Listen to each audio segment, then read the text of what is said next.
FIA President is firing back at Formula One, at the British media and the British Grand Prix. In a recent interview after the Dakar Rally, the FIA President Ben Sulayem opened up on the criticism that he has been receiving from the press, the British press in particular, pertaining to some controversial decisions that he took during his tenure as the president of the FIA. The FIA is the governing body of all motorsports, including Formula One. When talking to the media, the FIA president fired at the British press for the unfair treatment that he has been receiving from them and for making him look like a villain. Referencing Autosport, the FIA president said, "Look at the British media, for God's sake, they convicted me." The FIA president referenced Adrian Newey's comments about British media when Adrian was talking about Vettel and Verstappen being demonized by British media, Sky Sports in particular. You can actually refer to that clip of Adrian Newey up here. By the way, grab a Senna neon poster from the description below.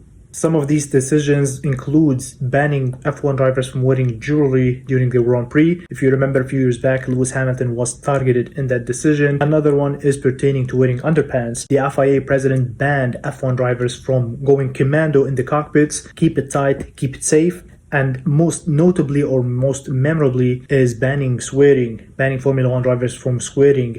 If you remember last year, Max Verstappen and Charles Leclerc were handed penalties, community service penalties, for swearing on the radio and during the press conference. Again, these decisions did not sit right with Formula One and Formula One drivers. It got to a point where the GPDA, the Grand Prix Drivers Association, led by Britain's George Russell, had to issue a formal letter directed to the president, basically to tell him to use a different tone when communicating with F1 drivers, whether in public, directly, or in the media, as well as to remind the presidents that the F1 drivers are adults. They are responsible for their own decisions, whether that pertains to wearing jewelry or underpants. But the FIA president did not stop there. Ben Sulayem, who is a former Emirati rally driver, also opened up on the criticism that some of the neighboring countries in that region that has been receiving from the press, the British press in particular, when Ben Sulayem had to remind the Formula One British Grand Prix organizers, who are the investors or the sponsors that keeping that British Grand Prix afloat, which is basically Qatar or Qatar Airways. And referencing Autosport, Ben Sulayem said the British Grand Prix should actually be called the Qatar Airways British Grand Prix. Despite the negativity that the FIA president has been receiving from the press, there are positive impacts that he has been involved in during his tenure as the president of the FIA,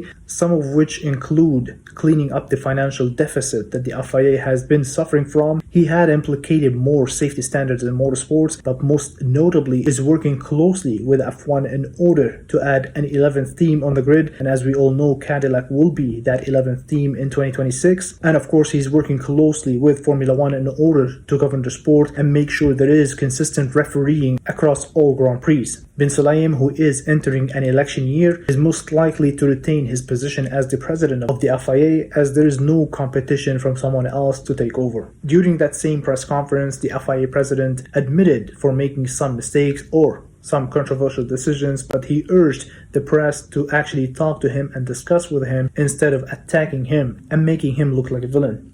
Do you agree with the FIA president's comments about the British media and the British press? What do you think about some of these controversial decisions that he took, whether it's about jewelry, underpants, or swearing? Let me know in the comments below. And as always, thanks for watching and follow for more.